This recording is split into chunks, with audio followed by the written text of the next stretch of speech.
And there we go.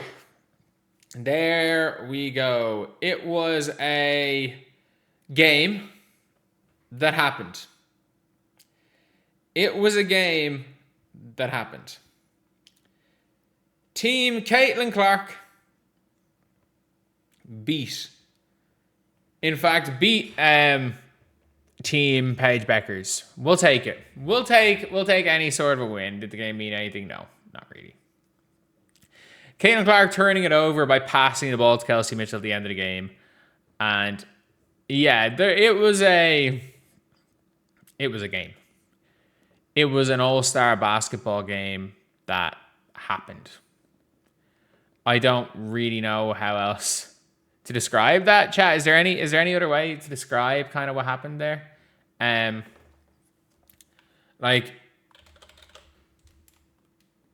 was a game that happened. But yeah, overall I'm like, there were definitely some positives to the game, maybe. I don't really know what I can say. I mean, Caitlin Clark started off on fire. She started off on fire. So, if you came to watch the Caitlin Clark show, thank you so much for the €5. Seeing CC likes Olivia Mazu and they think it's electric, they're going to be true. They're the truth in the future. I agree.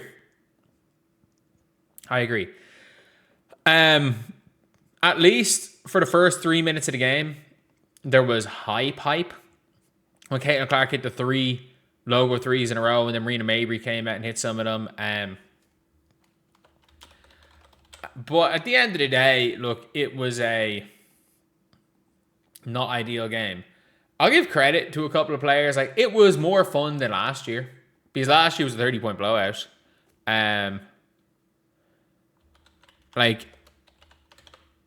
That's all I'm going to say. Like, last year was a massacre from start to finish. And at least, and to be fair, Caitlin, if there was the 4-point line this year, Caitlin has 20. Like, Caitlin, all of her threes were, bar one, were deep. So she has 21 points. Still not MVP. It's going to be Jonquel. Like, I'm recording this video before anything. It's going to be Jonquel. On Caitlin's team, Jonquel was really good.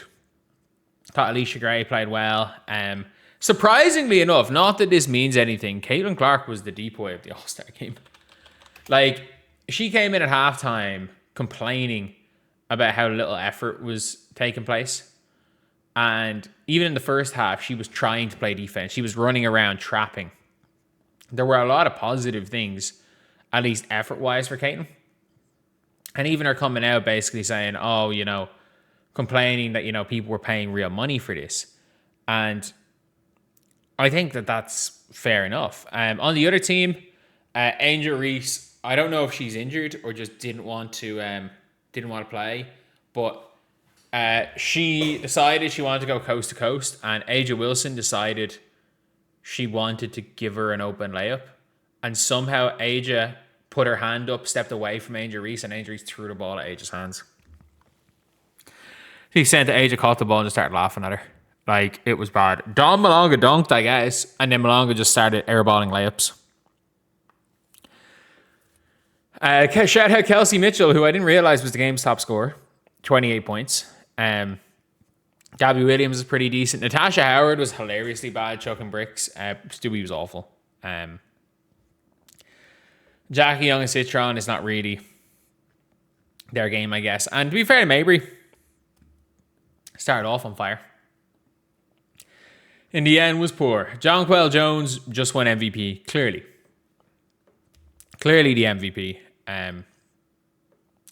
Threw a lot of, long passes. Was two assists off a triple-double. It was one of those things where if you were getting rebounds, you were getting assists, because it was basically get a rebound and we launch long.